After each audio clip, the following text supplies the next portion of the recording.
সিউড়ির মিনিস্টেল গ্রামের গোষ্ঠীদ্বন্দ্বে গ্রেফতার আরো 5 জন। আগেই 20 জনকে গ্রেফতার করে পুলিশকে হেনস্থার ঘটনায় এখনো পর্যন্ত গ্রেফতার করা হয়েছে 25 জনকে। আরো 5 জনকে নতুন করে গ্রেফতার করা হয় এই গোষ্ঠীদ্বন্দ্বের ঘটনার জেরে। পুলিশকে হেনস্থার ঘটনায় এই নিয়ে মোট 25 জনকে গ্রেফতার করা হয়েছে বলে জানা যাচ্ছে। ফোনে রয়েছেন প্রতিনিধি মনা বীরবংশী। মনা, আরো 5 জনকে নতুন করে গ্রেফতার করা হয়েছে, কি বলছে পুলিশ?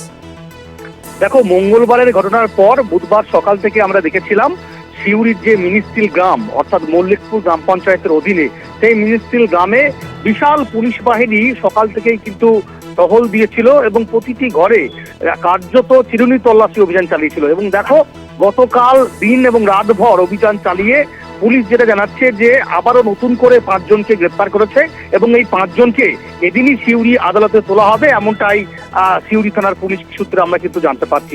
তুমি জানো যে বিশেষ করে মিনিস্ট্রিল গ্রামের দুটো গোষ্ঠীর বিশেষ করে জমি কার দখলে থাকবে সেই নিয়ে একটা পুরনো বিবাদ ছিল। সেই বিবাদকে ঘিরে তুমি জানো যে রণক্ষেত্রের একটা পরিবেশ তৈরি হয়েছিল গত মঙ্গলবার, এবং পুলিশ গেছিল সেখানে সিউড়ি থানার আইটিকে কলার ধরে যেভাবে নিগ্রহ করা হচ্ছে, হেনস্থা করা হয়েছে, সেটা কার্যত নজিরবিহীন এবং বিরল। এবং এই ঘটনায় তুমি জানো যে সেদিনই 20 জনকে গ্রেপ্তার করেছিল এবং তুমি জানো যে গতকালকেই তাদেরকে 20 জনের মধ্যে সকলকে আদালতে পেশ করা হয়েছিল। একজনকে 7 দিন পুলিশ রিমান্ডে, আরেকজনকে 7 দিন পুলিশ রিমান্ড, বাকি 14 জনের কিন্তু বাকি যে 18 জন তাদেরকে কিন্তু 14 দিনের জেল হাজতে নির্দেশ দিল।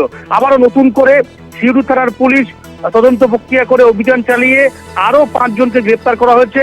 এই 5 জনের বিরুদ্ধে মূলত যেটা অভিযোগ রয়েছে যে এলাকায় অশান্ত পরিবেশ তৈরি করা এবং সেখানে পুলিশের কাজে বাধা, পুলিশকে হেনস্থা, নানান ধারায় কিন্তু সেই তাদের বিরুদ্ধে অভিযোগ নিয়ে আসা হয়েছে এবং ধৃতদের আজই কিন্তু সিউড়ি আদালতে তোলা হবে। এবং পুলিশের যে লাগাতার অভিযান, সেই অভিযান কিন্তু চলবে মিনিস্ট্রিল গ্রামে, এমনটাই কিন্তু আমরা পুলিশ সূত্রে জানতে পারছি। ইন্দ্রাণী, ধন্যবাদ মনা।